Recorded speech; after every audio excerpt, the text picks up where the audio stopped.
Content is the lifeblood of everything we do. We are all being influenced all of the time.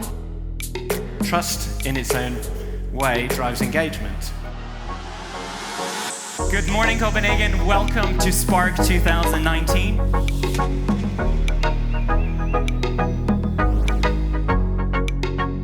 Initially, what we wanted to do with the conference was to bring customers and our ecosystem together. So I actually spoke at Spark last year about video marketing and things like that. But then this year, naturally, we wanted to be here to see what's next and what's coming up for the future of social. I mean, so far, I love the concept of the conference. I think it's fantastic that you break off people in different learning areas. It's a great lineup of speakers as well, because people are actually bringing out cases and things that they've worked on in the past.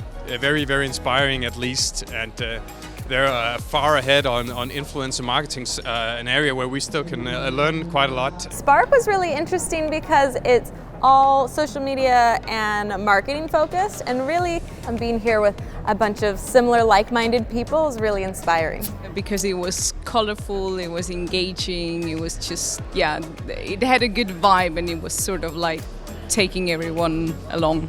It was nice, the fact that you could actually speak to an influencer that knows the market. I hope people will take home will be excitement about the time that's coming, excitement about platforms changing. It was really important to bring you all here today because really we believe that community starts here. So thank you so much for being here today, and enjoy yourselves.